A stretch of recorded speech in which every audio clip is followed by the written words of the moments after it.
it was answers to what was going on. That started the process of me starting to heal my gut, remove the foods that I was sensitive to, get rid of those bacterial infections, start to try to balance my hormones. My hormones, when we did them, even after having my daughter and breastfeeding, looked like I was in menopause. And so that was causing a lot of problems. And so it was a journey of learning the underlying reasons on why I was having these symptoms, and then taking steps towards healing and getting better. Welcome to Get Pregnant Naturally, where functional medicine and natural fertility solutions will help you get pregnant and have your baby.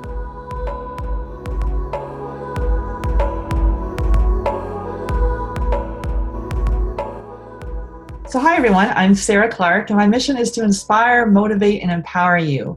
And most of all, I want you to wake up. So with functional medicine, we can discover what causes infertility and eventually reverse the condition. So today I'm welcoming Brandy Buskow to the podcast, and we're going to be digging into the root cause of anxiety and why it could be linked to your infertility. So Brandy and I work really closely together. So Brandy's an integral part of our couples coaching program. So this is a 6-month program that we offer, and it includes personalized diet and lifestyle recommendations, emotional support, and functional testing. So she takes care of the functional testing, the food sensitivity testing, we do hormone testing and stool testing, as well as developing a personalized diet for each of our clients and really the ongoing nutritional support. And what I love about Brandy is she has an absolute love of learning, and she's always researching the latest information on functional medicine and always this big quest for learning, which is awesome because I have a similar love of learning. So I'm just going to tell you a little bit about Brandy. So Brandy is a functional diagnostic nutrition practitioner, and she's a certified transformational health coach and an EFT practitioner, so emotional freedom technique practitioner. She loves supporting women so they can learn about functional medicine and how it addresses the underlying cause of disease or illness. Yeah, and I find most practitioners have their own story as to how they came to work in this field. So welcome, Brandy, and have you share a little bit about your journey. Sure. Thanks, Sarah. So my journey actually started when I was a kid. So when I was a kid, I actually was pretty sick around the age of 6 or 7. I would get a lot of colds and infections. And I think it was around 7 years old, I was getting tonsillitis every 2 months for a year. And the doctors didn't know why. They just kept giving me prescription antibiotics. And eventually, after about a year of this going on, they decided, you know what, it's time to take the tonsils out. So I went and had my tonsils removed. And that did clear up the problem that I was having with the constant tonsillitis. I actually didn't get colds as often as I had before, so that was good. So they kind of thought, well, we took your tonsils out, that fixed the problem, so now you're good to go. And it seemed to get a little bit better, but the one thing I could also always remember is that I always had problems with my stomach. So, and I haven't made this connection until now, but when I was a kid, I remember being in class and my stomach would be grumbling and it would be sore and it would be hurting, or there would be mornings where if I had like a big test, my stomach would get really upset. And so it was always kind of like that gauge that would tell me if something was going on, if I was worried or stressed about something, even as a kid. And when I got into my teen years, about 16, 17, the stomach issues started to get worse. And my dad used to joke all the time that, I had like the worst stomach, like anything I would eat, I was just like, he could always hear my stomach grumbling. Like it was always me that was complaining of stomach issues. And we went to our pediatrician and let him know what was going on. And I was kind of having a combination of constipation, diarrhea, gas, and bloating, which isn't fun when you're 16 or 17. No. But the doctor at the time basically said, well, it sounds like you have IBS or irritable bowel syndrome. And I had no idea what that was. And I was like, okay. And he's like, so you just need to take more fiber. So go get some Metamucil and drink plenty of water and that should fix it. And it kind of worked for a little bit. But I mean, as a teenager, I was eating a lot of crappy foods, junk food, as you normally do. And then as I got older, at the end of my teens, started drinking and that sort of thing. So, I mean, the stomach issues never really resolved. And it was an ongoing issue, and I kind of just lived with it and thought, well, this is just how I am, and this is how it's going to be, so I'm just going to deal with it and move on. And once I got into my early 20s, I started noticing that I was getting anxiety, and I couldn't really explain it at the time, but I would just get really anxious in social situations. I would get like this tingling feeling that just I couldn't explain, and I thought something was really wrong with me, and it was kind of fleeting. It wasn't all the time. It would come and go. And that went on for a few years until I was about 24, 25, when the anxiety and the IBS was horrible. It got to the point that my IBS was so bad that I was literally just having like crackers and water, yet I was starving and gaining weight. So I gained a lot of weight. And if I would go out for social situations, like if I went out with my sister for supper or go out with some friends somewhere, I would just get like this really panicked feeling, like this feeling of doom. And then my IBS would act up and I'd be in the bathroom and have horrible diarrhea. And then I'd come out and be like, I'm sorry, I have to go home. And I'd end up going home. And I went to the doctor, and she said, well, it kind of sounds like you have like an anxiety disorder, but your IBS is maybe the cause, but we're not really sure. So she tried to give me some medications to help with the IBS, and that totally didn't work. It actually made the diarrhea worse. And so I went back to the doctor and said, this isn't working. She said, let's try some anxiety depression medication, because I had also been around that time having some issues with sleep. I had a really bad insomnia probably for about 6 months. I maybe could fall asleep easily one night a week. All the other nights, I'd be up until 2 or 3 in the morning trying to fall asleep, and then getting upset and anxious about the fact that I couldn't sleep. And so she said, it sounds like maybe it's more of an anxiety depression thing. Let's try some medication. And so the first one I was on was Effexor. Within 2 months of taking Effexor, it did resolve the anxiety, but I put on an additional 40 pounds in those 2 months. Wow. And that just did not sit well Mhm. with me. So I went back for my checkup, because I had to be checked up every couple of months just to see how the medication was doing. And she saw that I was pretty upset about the fact that I had put on the extra weight. I said, it's great that I'm sleeping and I don't feel as anxious, but I put on this extra weight. So she switched me from Effexor to Celexa, and that lasted 2 weeks. I was on that one, and for the 2 weeks that I was on it, I cried constantly. And the only saving grace I could say at that time is, luckily I worked for my parents. My dad owned a business and I worked for him. And I would show up to work every day and I would just cry. Like, I was just crying about everything. And my dad's not normally one to talk about health or be worried or take us to the doctor. It was always my mom that did that. And he's like, this is not you. This isn't right. And he took me and he put me in the van and he drove me to the doctor. He said, something's wrong with my daughter. This is not right. So she took me off of that one, and we finally settled on Paxil. And I was on Paxil for a year, and it helped. It helped IBS. It helped with the anxiety. It helped with the sleeping. But the biggest thing for me that I didn't really like about the Paxil, at about the 6 or 7 month mark, I started realizing that I was completely numb. Like, I had no emotion to anything. So things that previously would have made me excited, or movies that I used to watch that were like you would consider a tearjerker or something like that, there was nothing. There was no emotion. And I kind of started feeling like, this isn't normal. This isn't me. Like, I'm an emotional person. I Mhm. feel emotion strongly, and I had nothing. And I went to my doctor and I said, this, I just don't feel comfortable taking this anymore. Like, it's not me. I'm not a normal person. And she talked a little bit about how hard it is to come off, and maybe we could try something else and think about it for a while. And it just so happened that I had been sharing my experience with my grandmother, who is very holistically minded. She had been going to a naturopath. She goes to health food stores. She was getting acupuncture, and she knew that I was struggling, and she knew that I didn't like being on it. And so she took me to a health food store, and we talked to the owner, who was a herbalist, and she had talked to us and let us know that there was some herbs that could help with the anxiety, and that there was some amino acids, which I had no idea what they were at the time, that could help with the withdrawal of coming off of the medication.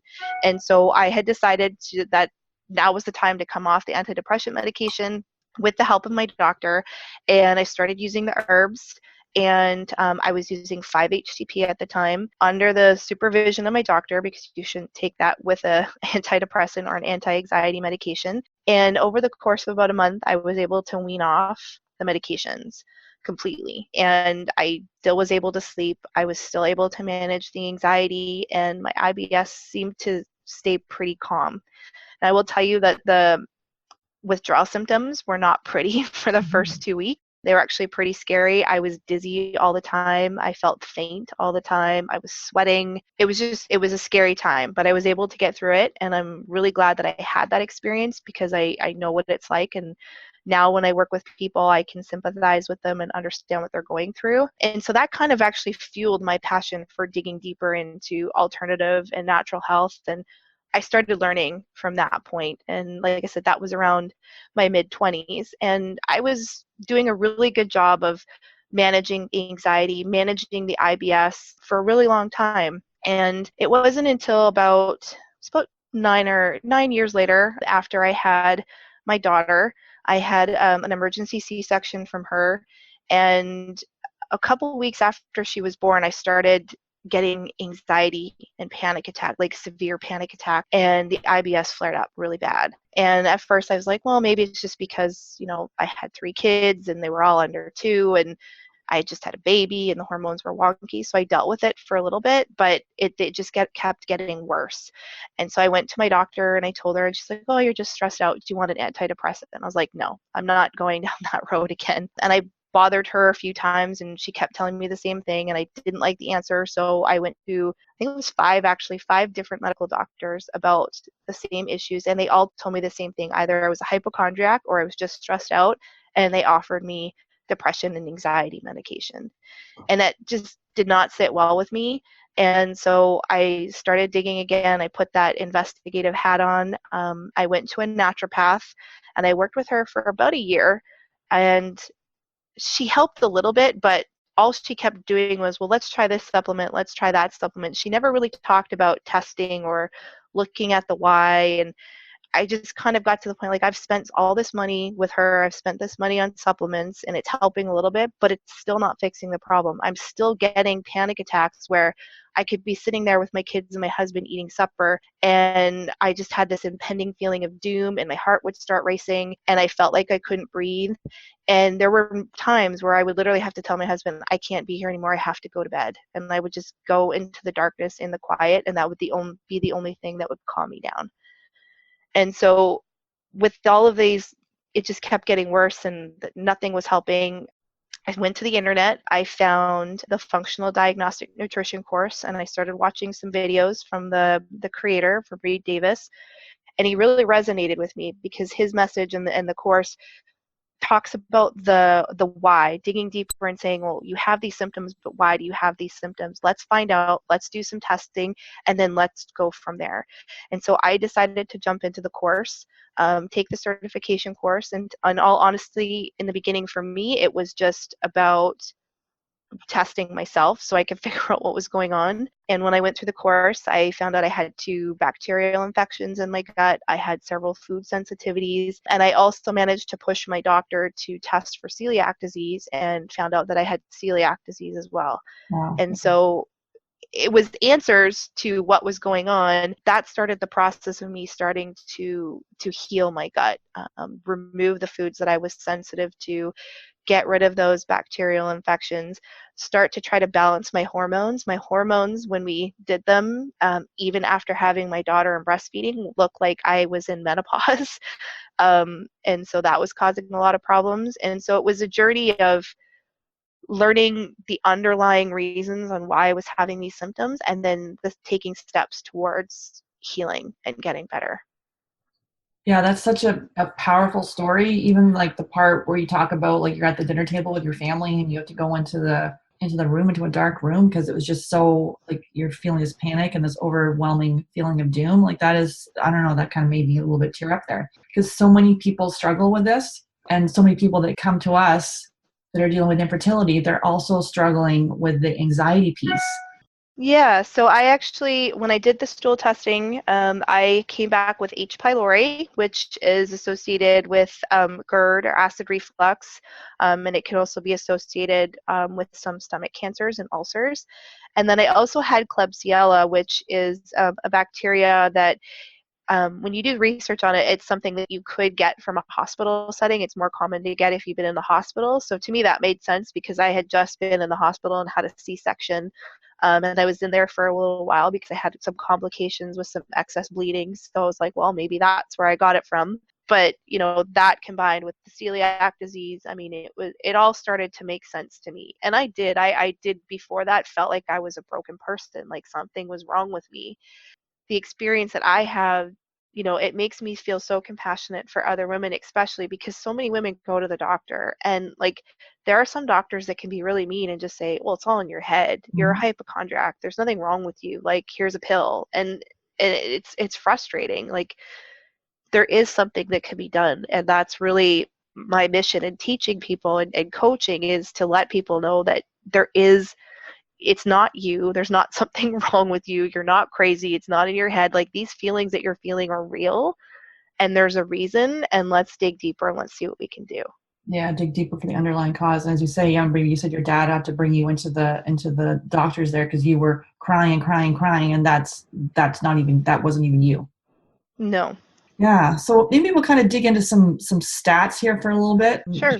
Yeah, some of this can be there's a lot going on with antidepressants and anti-anxiety medication. That really the use of that is skyrocketed. And I just actually listened to a docu-series called The Broken Brain with Dr. Mark Hyman. He's the chairman of the Institute for Functional Medicine and a medical director at the Cleveland Clinic. And so he was talking about, he went through ADHD, anxiety, depression, Alzheimer's, a whole host of things, and kind of, bringing them back to gut health and gut infections and other things. And so sort of some stats here that talked about, so yeah, in the US, so 1 in 10 Americans take an antidepressant.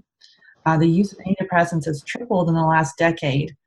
Over 40 million people have anxiety.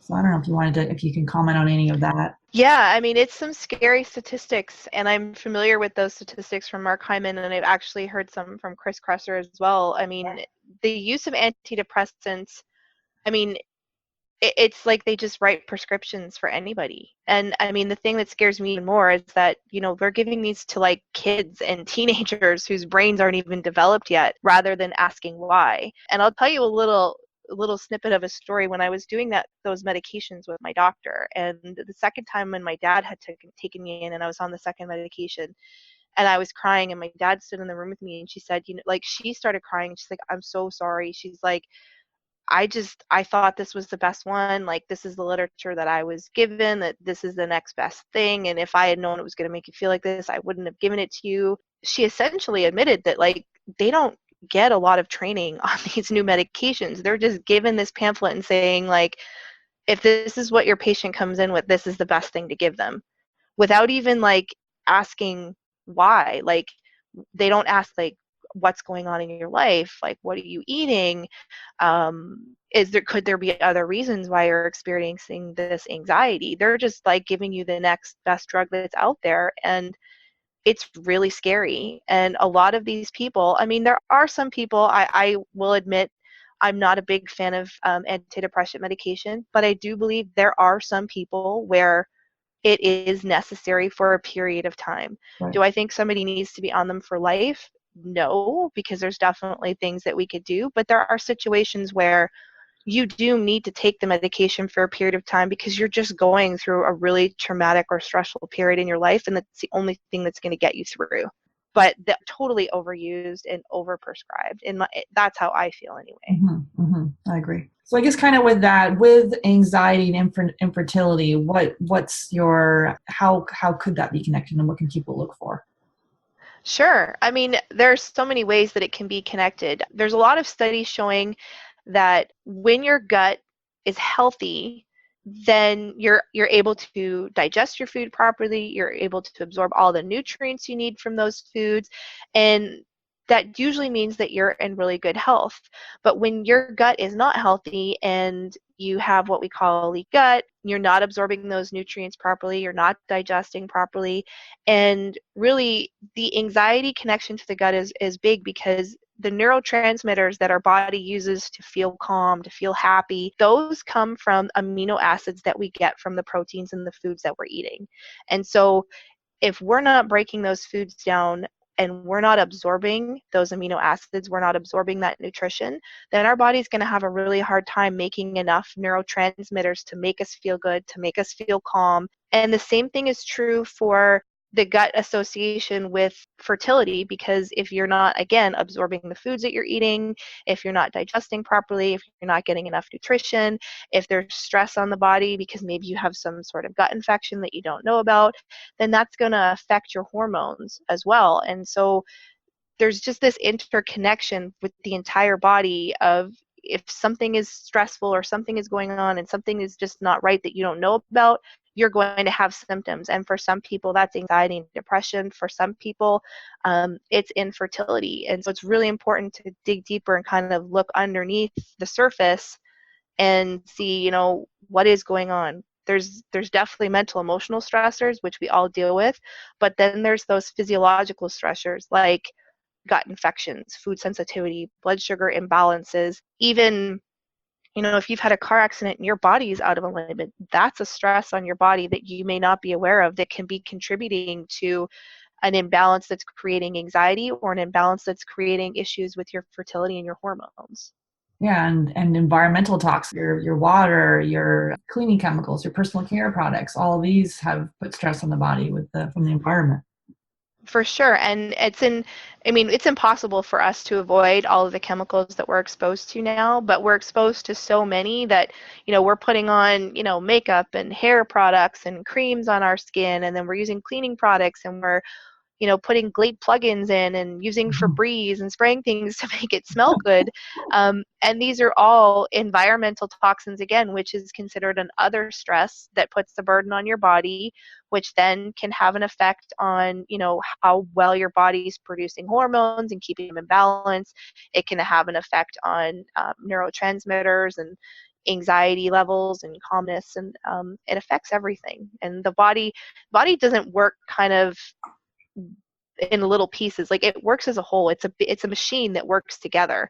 And so when one thing is not working properly, it affects everything. And so we can't just kind of pinpoint one thing and just focus on, especially for your group of ladies with the infertility. We can't just focus on that. We have to understand that the fertility and hormones is connected to the entire body, and we need to look at the entire person. I guess some success stories around, we've coached people that at the beginning of the program, they thought they were an anxious person. And as we went through it, we found different gut infections, and it turns out they weren't this anxious person that they thought they were. Can you think of anything that comes to mind as far as any success stories you've had, or obviously you're... Yeah, so for myself, definitely that's one I never thought that I was going to be able to deal with the anxiety. I've helped my husband with it. He deals with anxiety, but we work on gut issues, and food sensitivities can be so huge. There are so many times where we can work with somebody and they're really anxious, and then they just do the elimination diet, and like just eliminating dairy and wheat, it makes a huge difference, and they feel like a totally different person. Like, they don't feel as anxious anymore. They're able to sleep better. Even just little changes like that, you would be amazed. And one of the things I say about food sensitivities is you're never going to know how it really makes you feel until you take the food out for a period of time and then you try to reintroduce it. I've seen countless stories of this where somebody's like, oh, I do fine with dairy. Dairy's totally fine. I can handle it. And then somebody takes it out of their diet, and I was one of those people. I refuse to get rid of it. Mm-hmm. You take it out of your diet, even if it's for 2 weeks, and then you try having it again, and you'll start being like, well, wait a second. When I didn't have it in there, I stopped having that nagging, like, postnasal drip. I stopped having, like, that brain fog. And then I had it again, and now I have brain fog all the time. Like, you don't associate those little symptoms that you think are normal that you have every single day with just a simple food change. It can be really powerful. Exactly. And that's why we recommend food sensitivity testing, but really it's kind of where the rubber hits the road is when you actually do the elimination diet, because how food affects me or how it affects Brandy is going to affect you differently. So it's important to really, I've had people that have looked at the food sensitivity test and went, whoop, threw it over their shoulder and said, I'm not going to do anything about it. They never know that, okay, if they were to take some of these foods out for a period of time, it's not forever as you begin to forget, you can then re-challenge them later. But it's important to really, get honest with and it can, cheese is a huge one that people say to us about, okay. And also cheese consumption has tripled over the last 30 years. And it's, you go and order a salad, and I have to say, please hold the cheese, because obviously a salad comes with cheese, which is bizarre. So it's just sprinkled everywhere, and people are addicted to it. I remember my husband literally standing in front of me eating cheese curds like out of a bag, and I'm like, I wonder if that's related to your sinus issues. I wonder how you'll be feeling on Monday after you had those cheese curds on Friday. And that took him. It took him a while for him to come on board. Now, yeah, he's very intolerant to dairy. Yep. He had acne as a kid, and then it went into sinus issues and gut issues, and yeah. So, but yeah, I sort of like to start with heal yourself first, and then you create a ripple effect of those around you. Because it's hard to drag someone across the line; they have to come willingly. Yeah. I mean, one thing we didn't talk a lot about as well is, you had mentioned I'm an EFT practitioner, and that has been really essential as well. And I've seen it help a lot of people. And so EFT, or emotional freedom technique, is essentially a process where when you first see it, you think it's silly because you're tapping on different points in your body, but you're tapping on different acupressure points. And the theory behind it is, when you're tapping on these acupressure points, what you're doing is you're clearing energy blocks in your system, and you're allowing the energy to flow. And that's been really, really helpful for me. I use it with my son, and it's been very helpful for him. So when he's very emotional, and if he's having a moment at school where he's just really emotional and he can't handle his emotions, I've taught him to just do a little bit of tapping, and it calms him down. It's a really good technique that people can use, especially, if you're at work. I recommended this to my brother-in-law. If you're having, a moment of panic or anxiety, you could go to the bathroom, do a little bit of tapping, and it can kind of just help you tune into your body, calm the emotions down, let the energy flow, and it really, really helps a lot. And I really, really like EFT, and that's why I studied it more, because I found it to be really, really helpful. Yeah, and we include that as a bonus as part of our couples coaching program. EFT, you get 60 minutes in there with the couples coaching program, and we've also included it in our mindfulness fertility program, the online program that's going to be launching in January. It's included.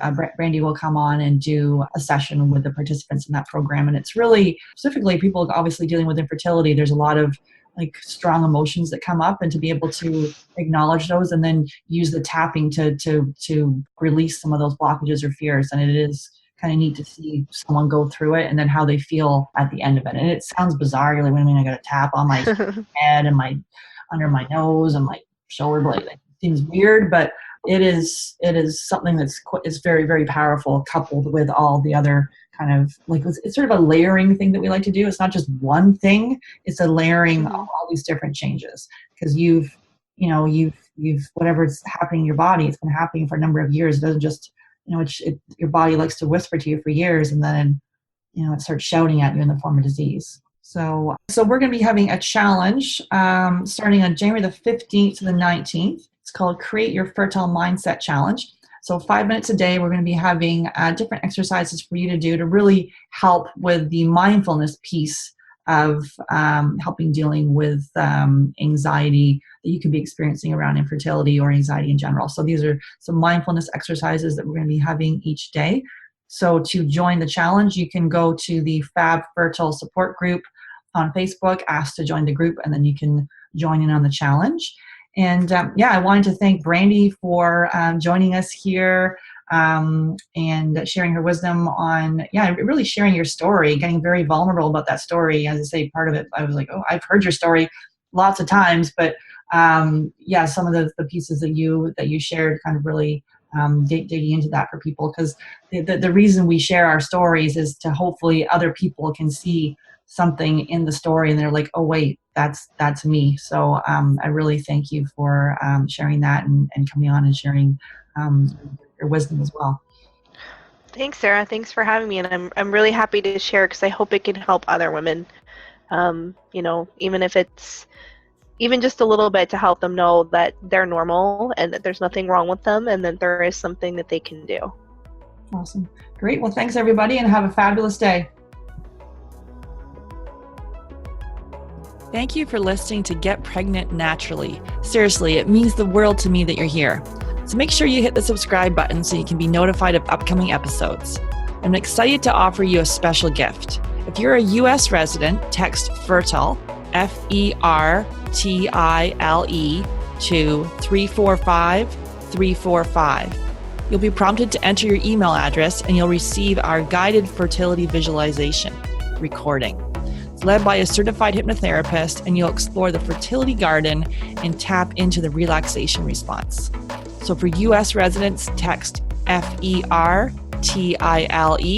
to 345-345. For non-U.S. residents, go to www.getpregnantfreebie, so GETPREGNANTFREEBIE.com to access your special gift. So that's Get Pregnant Freebie to access the guided fertility visualization. And I love this quote from Gabrielle Bernstein. The universe is always speaking to us, sending us little messages, causing coincidences and serendipities, reminding us to stop, to look around, to believe in something else, something more. Thanks again for listening. Until next time.